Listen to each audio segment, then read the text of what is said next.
નમસ્કાર મિત્રો, સ્વાગત છે તમારું અમારી YouTube ચેનલમાં। તો મિત્રો આજના વિડીયોમાં એવી અગત્યની યોજના વિશે વાત કરીશું કે જે યોજનાનું નામ છે શૌચાલય સહાય યોજના। યોજના અંતર્ગત શૌચાલયના બાંધકામ કરવા માટે ₹12,000 ની મર્યાદામાં સહાય આપવામાં આવે છે। યોજના વિશે તમામ માહિતી એક વિડીયોમાં મેળવી લઈએ તે પહેલા વિડીયો ગમે તો લાઈક અને શેર કરી દેજો। ચેનલમાં નવા હોય તો ચેનલને સબસ્ક્રાઇબ કરી દેજો। તો ચાલો મિત્રો વિડીયોની શરૂઆત કરીએ।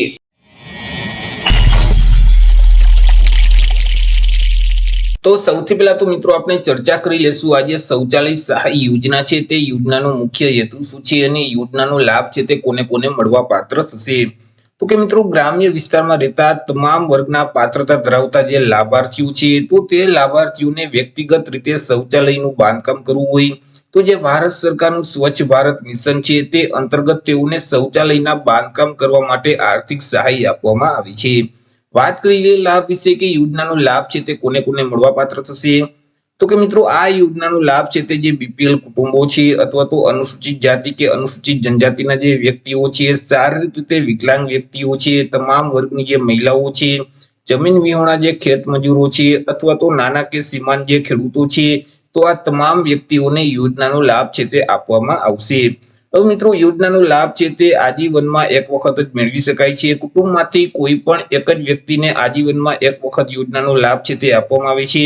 જો કુટુંબમાંથી અગાઉ ક્યારેય કોઈ પણ વ્યક્તિએ આ યોજનાનો લાભ મેળવી લીધેલ હશે તો બીજા કોઈ પણ વ્યક્તિને યોજનાનો લાભ છે તે મળવા પાત્ર થતું નથી। હવે મિત્રો આ જે યોજના છે તેમાં જો તમારે ઘર બેઠા જ ઓનલાઈન અરજી ફોર્મ ભરવું હોય તો અમારા જે WhatsApp નંબર છે 6352228352 આ નંબર પર તમે WhatsApp પર મેસેજ કરશો કે અમારે શૌચાલય સહાય યોજનામાં અરજી ફોર્મ ભરવું છે તો તમને ઘર બેઠા જ ઓનલાઈન અરજી કરી દેવામાં આવશે। સહાય વિશે વાત કરીએ કે અહીં અરજદારને શૌચાલયના બાંધકામ કરવા માટે કેટલી સહાય આપવામાં આવશે। તો કે આ યોજના અંતર્ગત કેન્દ્ર સરકાર દ્વારા ₹7,200 અને રાજ્ય સરકાર દ્વારા ₹4,800 એવી રીતે મિત્રો કુલ શૌચાલયના બાંધકામ કરવા માટે અહીં અરજદારને ₹12,000 ની મર્યાદામાં સહાય છે તે આપવામાં આવી છે। મિત્રો અહીં અરજદારે અરજી કર્યા પછી તેમના જે તાલુકા છે અથવા તો જિલ્લા કક્ષાના જે અધિકારીઓ છે તે ઘરે આવી અને મિત્રો ટોયલેટ એટલે કે શૌચાલયની ચકાસણી કરશે।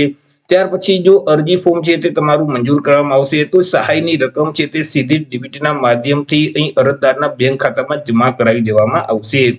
અરજી ફોર્મ વિશે વાત કરીએ કે અરજી કઈ જગ્યાએ કરવાની રહેશે તો કે મિત્રો આ યોજનાનો લાભ મેળવવા માટે અરજદારોએ જે સ્વચ્છ ભારત મિશન ગ્રામીણનું જે પોર્ટલ છે તે પોર્ટલ ઉપર જઈ અને ઓનલાઈન અરજી ફોર્મ ભરી દેવાનું રહેશે। જો તમે ઘર બેઠા જ અરજી ફોર્મ ભરવા માંગતા હોય તો અમારા WhatsApp નંબર છે 6352228352 તે નંબર પર તમે મેસેજ કરી શકો છો। મિત્રો અહીં ડોક્યુમેન્ટ વિશે વાત કરીએ કે ફોર્મ ભરવા માટે કયા કયા ડોક્યુમેન્ટની જરૂર પડશે તો કે આધાર કાર્ડ છે, બેંક પાસબુકના પ્રથમ પાનાની નકલ અથવા તો રદ કરેલ ચેક છે। જો મિત્રો અહીં અનામત વર્ગમાં તમે આવતા હશો એટલે કે SC કે ST કેટેગરીમાં તમે આવતા હશો તો તમારે જાતિનો દાખલો આપવાનો રહેશે। તે સિવાય રેશન કાર્ડની નકલ છે। તો આટલા ડોક્યુમેન્ટ ફોર્મ ભરતી વખતે તમારે જરૂર પડશે।